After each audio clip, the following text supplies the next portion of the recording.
Okay, good morning. My name is Seamus Hughes. I'm the Deputy Director of the Program on Extremism at George Washington University.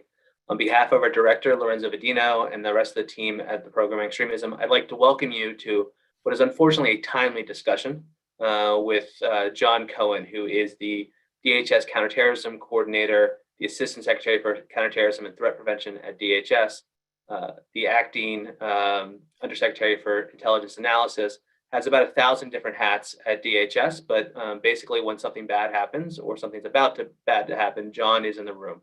And we've hosted him, we're actually at a trifecta now. We've hosted him in June when the domestic terrorism strategy came out. We hosted him again in December to talk about the threat picture 6 months after the domestic terrorism strategy came out. The thing is, we weren't planning on having this event. But something interesting happened about a week and a half ago. Department of Homeland Security put out a new NTAS, basically a summary of what they see the threat looking like. Typically, those things come out every couple months, maybe every 6 months or so. This one came out about 2 months after the last one, which tells me from an outside perspective, and John's going to tell me whether I'm wrong or not, that the ground is shifting a little bit when we look at both international and domestic extremism in this country. So, we called Mr. Cohen. I said, John, I'd like you to kind of talk to the public about what that NTAS looks like. Why'd you put it out? Just the general threat picture here. So with that, I think what we're going to do is about a 5 to 10 minute opening remarks from Mr. Cohen. We will then jump into a kind of moderated questions. I got a few I want to get answered. And if you have questions, please add them into the chat there, and I will look at the ones that I like, and I'll ask them from there. So with that, Mr. Cohen. Hey, thanks, Seamus. It's great to be with you again. As it relates to the NTAS, when we last met in December, I think, I was already thinking through the fact that we had issued several NTASs since the previous January, that as we were looking at the threat environment, we remained concerned. It certainly remained heightened, but it was to some degree in a steady state. We weren't seeing dramatic changes. So you're, as you correctly asked, what changed between December and February? A lot has changed. But let's talk first what remains the same. What remains the same is we continue as a nation to experience an unacceptable level of acts of violence by principally lone offenders or small groups of offenders who self-connect with an ideological cause or blend of ideological cause or blend of ideological causes and personal grievances. They cultivate these beliefs primarily through the consumption of online content. And ultimately, they make the decision that they are going to express their anger at society through the use of violence, whether it be a mass casualty attack or another act of targeted violence directed at those persons or facilities that they feel represent the grievance that they've connected with. What we also continue to see are efforts by foreign and domestic threat actors, foreign intelligence services, foreign terrorist organizations, domestic terrorist thought leaders to exacerbate the fractures of our society by promoting socio-political content online and through different types of parts of the media ecosystem for the purposes of sowing discord, undermining credibility in the government, undermining our relationship with our allies. And these socio-political narratives that they are promoting in the online ecosystem have actually encouraged acts of violence. These narratives have, in fact, led to attacks by individuals in this country who basically, regardless of the narrative or the motive that has inspired their specific attack, share common behavioral characteristics with those who engaged in violence beforehand. These tend to be people who are disaffected, who feel aggrieved by society. They have experienced a series of life failures. They're angry. They feel victimized. And they ultimately come to a place where they believe that violence is an acceptable way to express their anger or their sense of grievance in society. So what's changed? Well, we have a much better understanding of those socio-political narratives or those content narratives that are fueling much of the domestic violent extremist activity that we're experiencing. It won't be a surprise because we were talking about this before, but now we have hard analysis that supports this, that it's narratives relating to the government's response to COVID, narratives focusing on the 2020 election and the false belief that the election was stolen, issues relating and narratives relating to immigration and race. We are tying those socio-political narratives specifically to the overwhelming majority of domestic violent extremist incidents and or disrupted attacks through the course of 2021. And we assess from an intelligence perspective that based on a number of conditions, the promotion of those narratives will continue into 2022 and several societal factors will exacerbate the potential that they will result in violence. The calls for violence, which are pervasive across different threat actor platforms, has become much more specific as to the targets that should be attacked. Academic institutions, government officials, including election officials, or those involved in public health activities, law enforcement, houses of worship, churches, synagogues, mosques, pharmaceutical companies, pharmaceutical executives, and others in our society that are targeted based on their race, immigration status, ethnicity, or political beliefs. We are seeing an increase in an increased specificity in the online activity that we are seeing as it relates to calls for violence. We're also experiencing a number of international events, particularly over the last several weeks or a couple months, that have influenced, that cause concern. So obviously, the situation, the escalated tensions between Russia and Ukraine have the potential to exacerbate the threat environment here at home, particularly as it relates to the use by Russia of disinformation campaigns and active measure techniques. And also post-Afghanistan, we are seeing a reshuffling, if you will, of the international terrorism threat environment. And as it relates to international terrorism, we've seen a shift in their online activity as well, particularly post-Colleyville hostage situation in Texas, where we were experiencing a steady stream of sort of unspecific calls for lone wolf attacks by media operations associated with Al-Qaeda and Islamic State. What we're now seeing post-Colleyville are not only a call for similar types of activities, but we're seeing increased calls for violence associated with the cause of freeing Afia Siddiqui.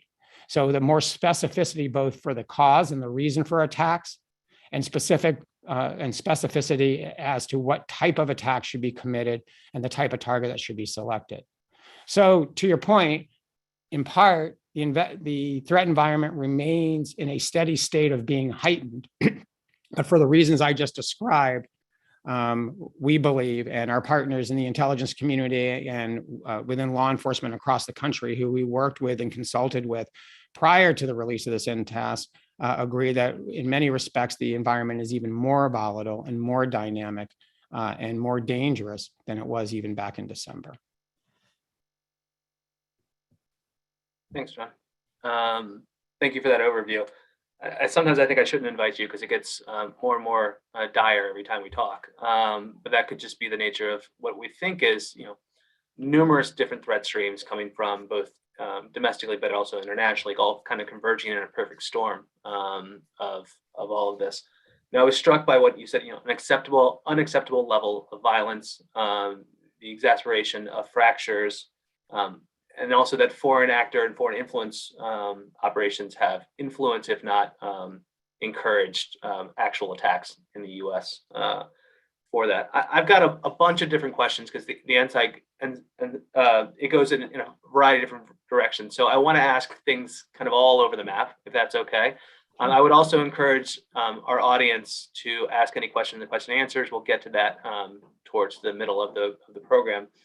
But let's talk about what you brought up at the very last moment, which was, we talked on January 15th, and I'm sorry, we talked on December 15th, and then on January 15th, there was a hostage situation in Texas at the synagogue of an individual who appeared to be under investigation by the UK officials. Got pretty easy access to guns in the US after being on a visa, and then had that scary situation with a number of members of the Jewish faith in Texas. It raises the question of, we spent a lot of time looking at kind of far right extremism, domestic extremism, things like that. But I think January 15th is a good reminder that we still have jihadist threats, whether it be from our British colleagues, but also from the US. So, where do you see the threat landscape for jihadism in America, especially after the recent killing of the ISIS caliphate? How do you see this going? Yeah, before I answer that, and I think it's a great question, let me respond to a point you made, because I think this is a really important point. Everyone who's listening, what I'm hoping to communicate is two things. One, the threat environment is probably the most volatile and dynamic that I've experienced in my 35 plus year career. For the factors that I explained and for other reasons, we're at a period of time in this country where we have to be very serious in how we come together and respond to the threat. The good news is that in many respects, I think we are much better prepared and much better able to deal with the threat, in part because of work such as that conducted by you all here at the Program on Extremism than we were even a year ago. As I'm sitting here with you today, I can tell you that the coordination between the Department of Homeland Security and the FBI is better than it's ever been. And I include the time period I was here before, and it was pretty good back then. Our information sharing and operational coordination with state and locals is very strong.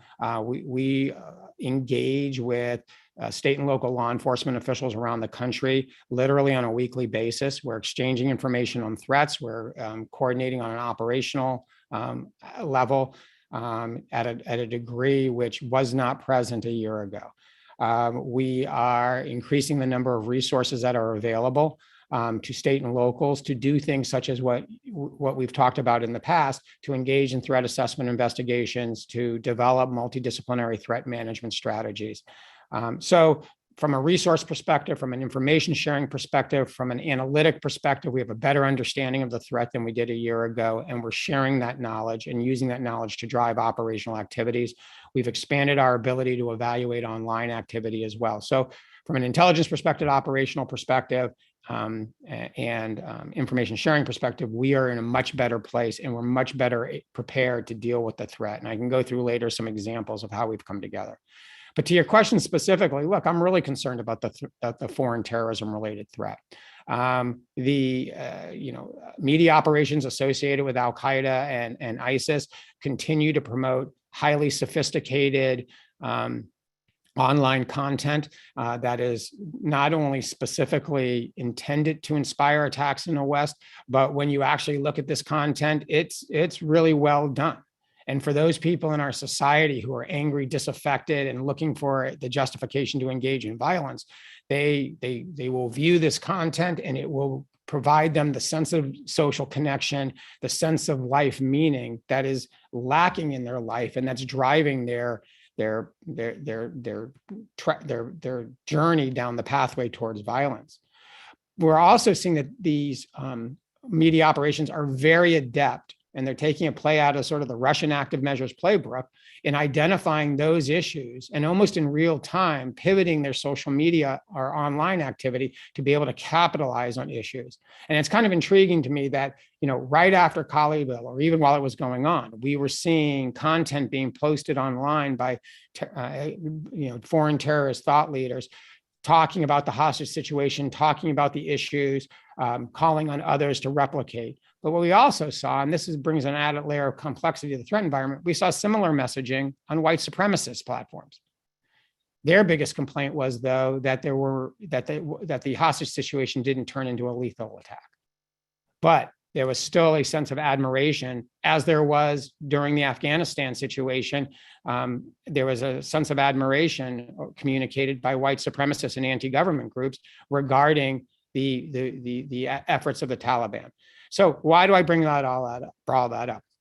Because what I think Colleyville represented was another example of the shifting threat environment. What we've learned about this guy thus far is that he's very consistent with what I described earlier, right? Disaffected individual, underlying mental health issues, self-connected with a number of ideological beliefs. Yes, he definitely adopted an extremist Islamic perspective, but he also was an anti-vaxxer, anti-government type.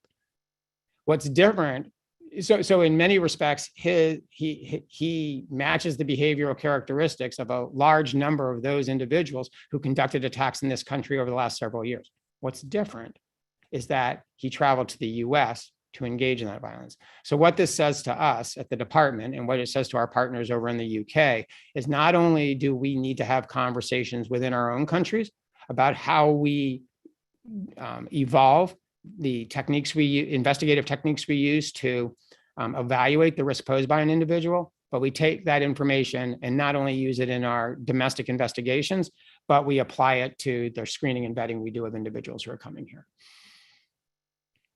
Thank you. We have a few questions in the question and answer that I think I'm going to jump into, because if I don't, there's going to be an elephant in the room. So the first question was from Luke Barr at ABC News, which basically says, if we get to will Russia launch a cyber attack if it invades Ukraine? So should the U.S. be worried about blowback and cyber operations if there is a flare-up there? So my job is to worry about everything. And we are on a day-to-day basis working with our intelligence community partners to evaluate collected intelligence. We are involved in active communications with not only the FBI, but others in the IC, so that we can understand what that collection is telling us. We are operating under with the understanding that we have to be prepared. So I'm not going to sit here and say right now that I have specific intelligence saying that they're going to launch a cyber attack, but we're going to prepare in anticipation that if the situation escalates, we're going to be ready to do everything we can to protect government and non-government information systems. We're going to be prepared to deal with increased information warfare activities, spreading of disinformations, particularly narratives that are intended to destabilize our society. And we're going to be prepared to deal with any other asymmetric techniques that Russia would seek to employ in the US if the situation escalated in a certain way. I think it's also worth noting, and Luke knows this, that Russia has maintained a sustained level of activity as it relates to directing disinformation campaigns and engaging in influence operations in the US. What we have seen over the past couple of weeks is an increase in the level of those operations and a shift in narratives. So if we were talking 6 months ago, we'd be focusing, Russia's influence operations have focused primarily on promoting narratives similar to what I described before. Their influence operations have focused on promoting narratives associated with the government's response to COVID, with the 2020 election, issues relating to immigration and race in the United States, race relations in the United States. That has continued, but what we're also seeing is an increase in the promotion of narratives trying to lay the blame for the Ukraine crisis and the escalation of the potential escalation in that conflict at the feet of the US. Trying to shift blame away from Russia's efforts and place more blame on the US. So we are preparing for the worst, but we're hoping for the best. We're working, we are sharing information and intelligence with private sector entities. We have shared intelligence information with state and locals. We are making sure that we're doing everything we can to ensure to protect key information infrastructures, particularly those having to do with critical infrastructure. And we are continuing to think through strategies to counteract disinformation campaigns promoted by Russia. Thank you. Let's keep on this line of questioning, if you don't mind, and go to kind of what Jeff from the Voice of America was asking, but I'm adding a little flavor to it, which is we have in the past seen a number of racially and ethnically motivated individuals from the U.S. travel to Ukraine for training. Just this week we had a 78-year-old grandmother learning how to shoot, courtesy of the Azure Battalion. So we know they're active there. Have we seen any kind of mobilization in any real clip of the Americans to go to Ukraine? We have not seen a significant amount of planned travel at this point, but it's obviously something we look at, and we are looking at. And then let's go back, inward a little bit. The NTAS had a call out against threats towards historically Black colleges and universities. My colleagues at Howard University have been working from home or sheltering in place since January.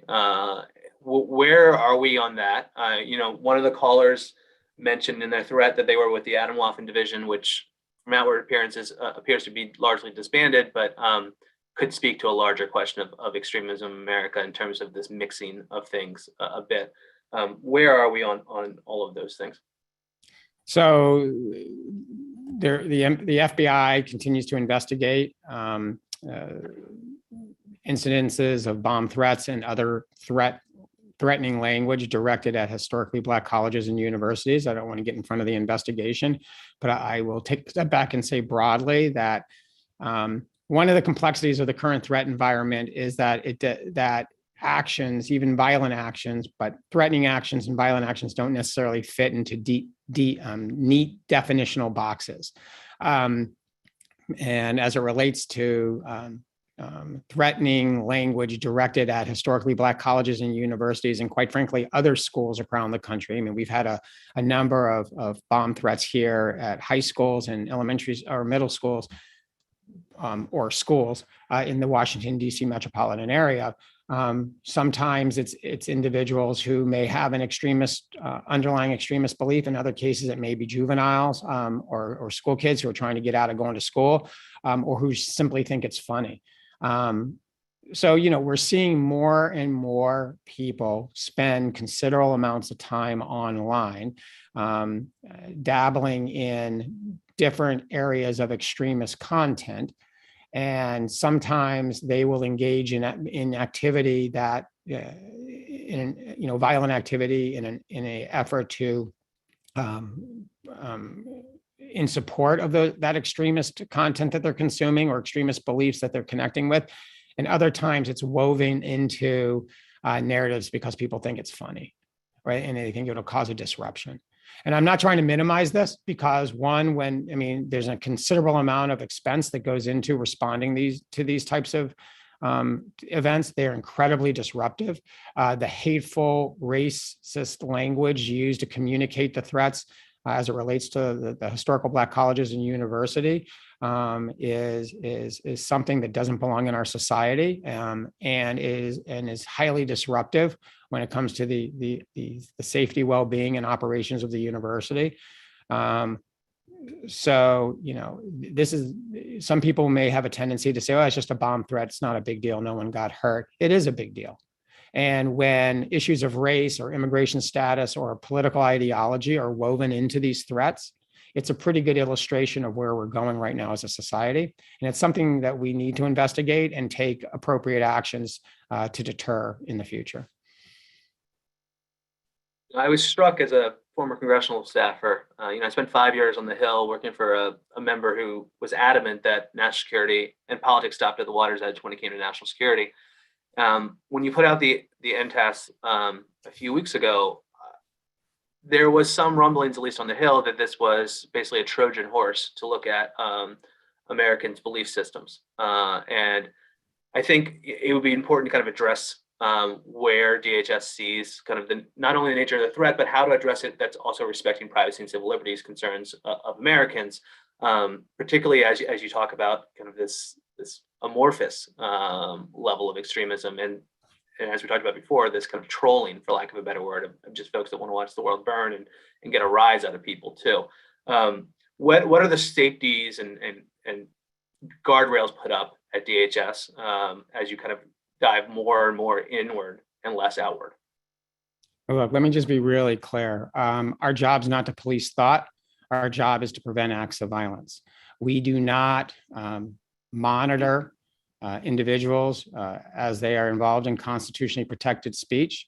We do not target people for investigations based on their political beliefs. We are here to detect and prevent acts of violence.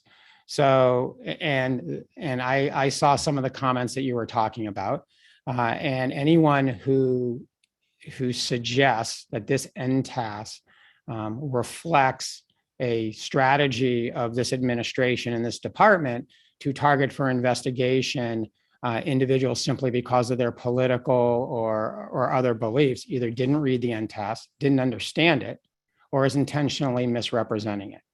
And this NTAS which is, as you know, is a message that goes to the general public.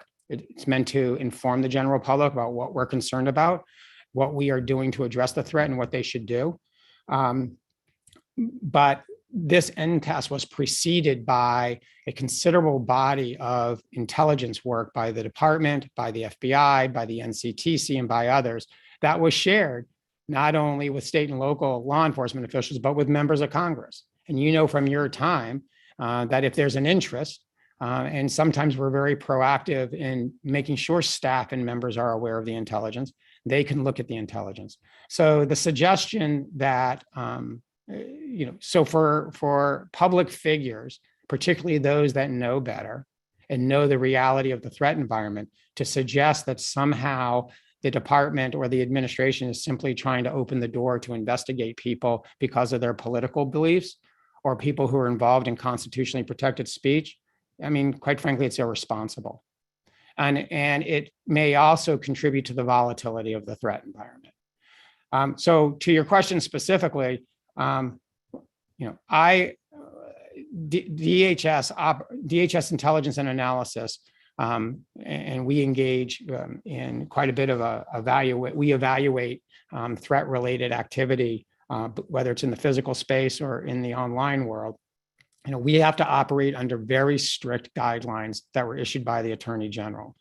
The actions of those who gather information, decisions made on the retention of information, decisions made regarding the dissemination of information, not only have to comply with those very strict guidelines, but we continuously are evaluated and audited by our privacy office, our Civil Rights and Civil Liberties Office, our Office of General Counsel, regarding how well we are complying with those guidelines. After the incidents, the circumstances in Portland, the department broadly, INA specifically, came under the review of the Office of Inspector General and other entities, and we've put in place a series of protections to ensure that as we are evaluating online content, we are only evaluating that content that is related to threats, and secondly, that we are handling that information in a way that is protective of privacy, civil rights, and civil liberties. So again, to stress, to me, it doesn't matter to me what one's ideological beliefs are. What I care about and what we care about at the department is whether those beliefs are serving as the motivation for an act of violence, and whether the actions of an individual relate to a specific or emerging threat that could impact the lives of people. Again, I would encourage everyone that's on the live stream to ask any questions in the question and answer feature. I will try to get through as many as I possibly can. Also understand that John and I are going about 1,000 different directions, so let's be kind to him sometimes on these questions. We have one from Hannah from the Washington Post. Could Could you please talk about DHS's alert to the anti-mandate trucker convoy potential travel to DC? What kind of threat violence does this present or doesn't present? How is DHS seeing what's happening up north?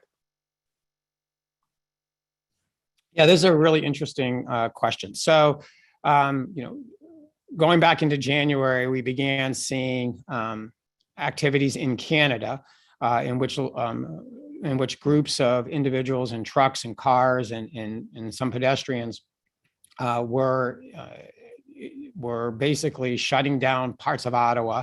And then we also began to see similar activity just north of several ports of entry, which resulted in an impact impeding the flow of goods back and forth across the border between the U.S. and Canada. So we started seeing a significant economic impact as a result of those activities.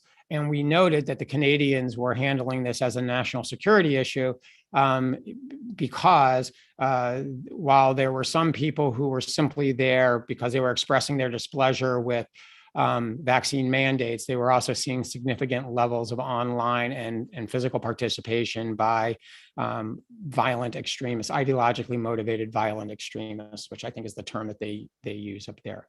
We began to see calls over time for similar types of activities in the United States to either expand what was going on in Canada and the United States or replicate what was going on in the United States. And this becomes one of those tricky issue areas, right? Because from the standpoint of, simply there being a convoy in which people were using to express their displeasure with COVID-related policies and protective measures, that very well may fall into the category of constitutionally protected speech, right? And so while there may be public safety implications, when you have roadways blocked, when you have access to buildings blocked, when there's an effort to disrupt an event, which in this case, the Super Bowl, a SEER event, when you start seeing woven into the threads of conversation regarding the planning of these events, actual specific calls for violence, referring to the Super Bowl as the Satanic Bowl, using calls calls which coincided with threats directed at the pharmaceutical industry and government facilities, then it's something we have to evaluate and track. So at the time we issued our public safety release, we were in communications with law enforcement officials in Canada, border officials in Canada and the United States, law enforcement officials in the United States. We were seeing a significant amount of activity that in the best case would cause a significant public safety issue in cities around the country. It would cause a threat to a SEER event, a national security or a special event as designated by the Department of Homeland Security. And it could have implications to the security environment there. And we were beginning to see specific calls for violence associated with these convoys. And at that point, based on requests from our state and local partners, we issued that bulletin. Now, what we saw after we issued that bulletin is online reflections, which suggested that, and this has happened in the past, that our paying attention to the problem actually served to deter potential actions. So nothing did occur at the Super Bowl, which was great. But we continue to work with law enforcement officials around the country to assess whether there are threats to public safety or to the security of those that were mentioned earlier as a result of potentially planned activities in the U.S. But again, let me be really clear. Having a convoy with a bunch of flags and expressing one's discontent with how COVID is being handled is typically constitutionally protected and not an issue that the department and law enforcement will focus on unless it becomes disruptive from a public safety perspective and there are public safety issues that have to be addressed, or in the case when there's threats of violence associated with those types of activities. I think we saw that a lot in the last year or so, kind of a hijacking of movements too, or at least the attempt of a hijack. Now, I want to go back because I think there's probably a good story that DHS could tell a little bit, and also maybe help out some colleagues that are worried about this. You talked about the Texas synagogue hostage attack, anti-Semitism, unfortunately, being the connective glue between kind of all forms of extremism, both foreign and domestic. But there's a question in the chat about, how can DHS help houses of worship address these type of things? What kind of tools does DHS have? What programs do you have in place? Yeah, so great question. So before Colleyville, after Colleyville, the department was very forward-leaning, working closely with the FBI to reach out to the Jewish community, to provide information and intelligence to the Jewish community. We work very closely with SCAN, the security arm for the Jewish Federations of North America, but that engages in security operations and security support for Jewish facilities around the country. But there's a number of resources that are available. There's the nonprofit security grant program, which the secretary has called to increase significantly. These are funds that are available to nonprofit organizations, to houses of worship, whether they be associated with the Jewish community or Christian community or Muslim community or other religious communities. And that can pay for physical security and even for overtime for law enforcement to engage in security operations. Secondly, let me reinforce that that houses of worship, whether they be in the Jewish community or other associated with other faiths, should develop and maintain lines of communication and a close working relationship with local law enforcement. We can provide support, training, and other capabilities, but it's really that connection between a local house of worship and local law enforcement that's critical, particularly when a suspicious activity is observed or there is an actual threat. There is support that comes through CISA, DHS's CISA, in which protective security advisors can help assess the security conditions within a house of worship and recommend improvements that can be made. And then there's the active shooter training that we provide to schools, commercial, private sector companies, and even faith-based communities. Active shooter training, which is intended to inform the people who work within a house of worship or attend a house of worship how to respond should they find themselves in a situation. And it's actually training that was provided to members of the community at Colleyville prior to the incident, and it's training that was credited by those who were taken hostage as helping them deal with the situation while they were immersed in it. So those are just some examples, but what I really, if there are representatives out there from faith-based communities and they're not aware of it, contact FEMA with regard to the nonprofit security grant program, and contact CISA for some of the other support that's available through the protective security advisors that are located across the country or through DHS headquarters.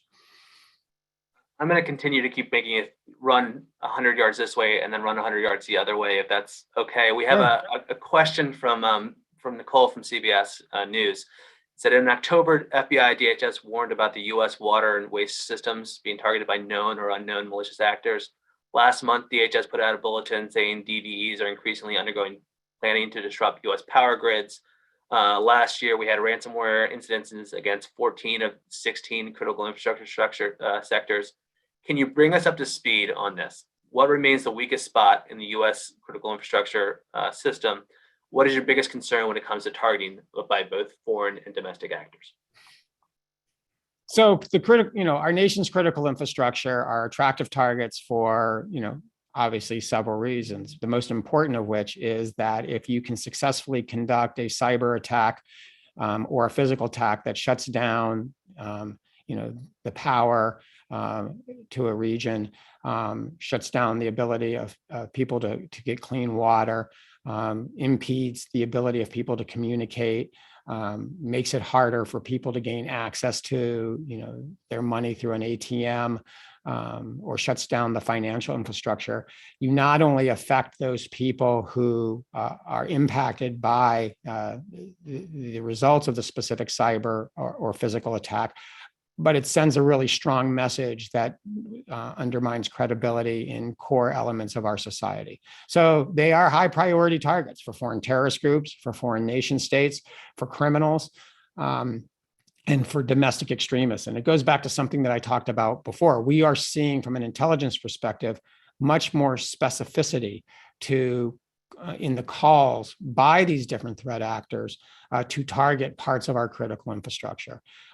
So from the department's perspective, we're concerned about it all, right? We're concerned about the potential that a foreign nation state may seek to achieve or support their geopolitical objectives by using a cyber penetration to either disrupt the information capabilities of a part of our critical infrastructure or cause physical damage to our critical infrastructure.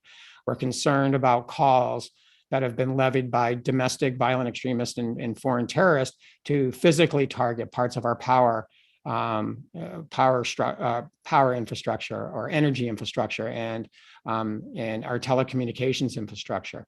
Part of the objective from a domestic terror perspective would be that by attacking parts of our critical infrastructure, you will accelerate the breakdown of our society and their intended goal to inspire a civil war. You'll cause more stress on people because you're able to affect their ability to have electricity in their house, to call people on the phone, to communicate with people via email, to gain access to their money, and therefore that will further destabilize our society and potentially accelerate us towards civil wars. That's their theory of the case. So we have several different threat vectors. Again, foreign nation states, foreign terrorist organizations, domestic terrorists, that are all with some level of specificity saying target the United States critical infrastructure and target it with both cyber attacks and with physical attacks. Now, again, on a good news side is we do a lot of work with the owners and operators of our critical infrastructure and key resources, whether it be power companies, telecommunication companies. Just had a meeting last week sharing threat-related information with representatives from the pharmaceutical industry. We work with the tech sector, whether it's INA sharing intelligence or CISA working on enhancing cybersecurity and expanding physical security measures. Those are examples, but it's a big part of what the department does on a day-to-day basis in an effort to help protect our nation's critical infrastructure. I don't know if this is a question, but I'm just struck by kind of the 43 minutes you and I have talked, mostly you, and I apologize for that, but I was also kind of struck by the thought that the buckets don't make sense anymore. Meaning that when I was in government, 15 years ago in the intelligence community or on the Hill, we'd had international terrorism, we had domestic terrorism, we had foreign government influences, we had other things like that. And as you discuss, whether it be houses of worship, election threats, critical infrastructure, it's not any one actor anymore. And I wonder whether we're structured to address it. And that's probably not a question we're going to ask in front of 400 people, but the real thing is, how do we kind of move the system to a place where they see this mixing, right? This blending of ideologies, this salad bar, as the FBI calls it. Because from an outside perspective, I'm quite concerned that we are all in our little silos on these type of things. That wasn't a question, but if you had any response to that, great. And if not, we can move on to. No, I think you've hit on a key point. And I'll say from an inside perspective, I'm concerned about the same thing. I mean, we have built. Let me rephrase that. I'm very proud of my time working in the intelligence community and in the law enforcement communities. But in both those communities, we crave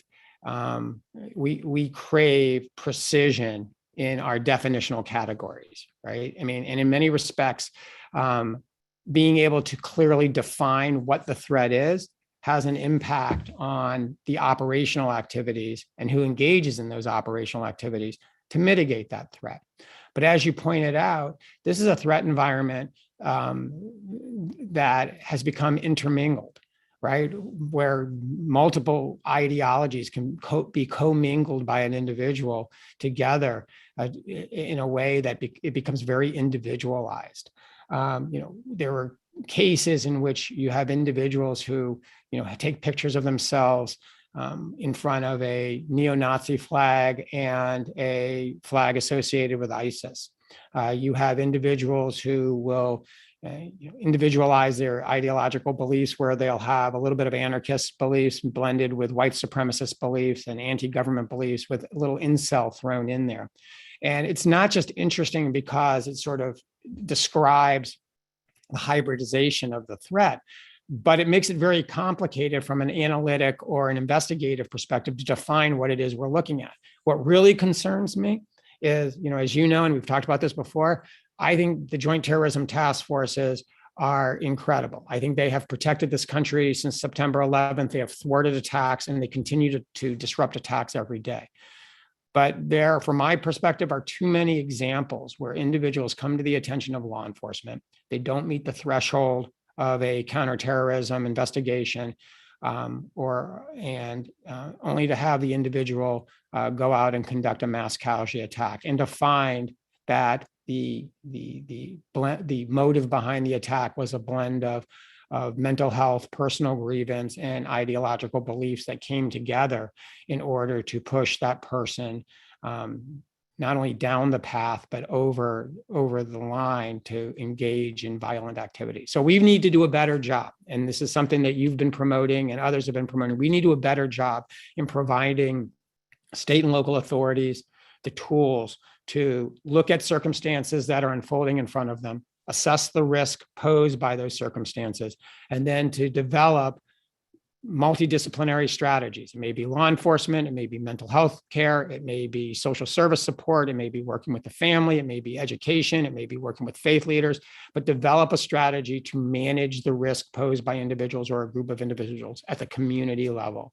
And until we do that, and until we do something about the angry, polarized nature of political and public discourse in this country, and until we do more to recognize that in large part the violence we're experiencing in our society is fueled by content that's placed online specifically for the purposes of sowing discord and inspiring violence, until we hit on those three issues, my concern is that we're going to continue to see the levels of violence we're experiencing today. I agree with you on that. And it raises another area of inquiry, which is you look at the shooting actually just 18 hours ago in Louisville of the mayor or the mayoral candidate. It is a tough time to be a public official in the U.S. We've seen a rise in the number. The New York Times documented this last week. A rise in the number of threats against congressional members. We've seen a astronomical rise of the number of threats against election officials, medical officials. I mean, you name it. It just seems like there is a host of people that are very angry, and whoever's on TV or putting out a note is going to be the direction of their anger. Is there particular programs that DHS is thinking about running or currently does run to kind of get in front of this a little bit in terms of threats towards public officials? Yeah, I mean, good question. I mean, one, the stuff we've been discussing earlier, I think applies, but you raise a really important point, and this is a point that we've been making to law enforcement and government officials, and it's not limited to public officials of one party. I will tell you that I have seen, very specific calls for violence directed at members of Congress, Republicans and Democrats. I have seen specific calls for violence not only directed at pharmaceutical executives, but public health officials, doctors, nurses, very specific calls for violence directed at law enforcement, and not just by individuals who may believe that law enforcement in this country behaves in a discriminatory manner, but people on the other end of the political spectrum who've come to view law enforcement as an instrument of the deep state and should be targeted because law enforcement is allowing public health measures to be put in place, or isn't doing more to address concerns over the 2020 election. So, I think that's one of the issues that actually led to the issuance of the NTAS. And the concern that we have from a law enforcement and intelligence perspective is it's not just specificity of, it's not just that these calls for violence are specific as to the types of locations or communities, but it's the calls for violence are directed specifically at those in government, those who are working each day to protect our communities, those who provide, public safety or public health support to people in our cities and towns who are most in need. Religious leaders across the denominational spectrum. I mean, we've seen calls for violence directed at churches, mosques, synagogues, Sikh temples. So to your point, there's a level of anger out there. It's the anger is being stoked by threat actors. And it takes me back to the question you asked earlier, why I'm so uncomfortable when public figures will mimic those same narratives. Maybe they're doing it for political reasons. Maybe they're doing it because it helps ratings, but it contributes to the volatility of the environment.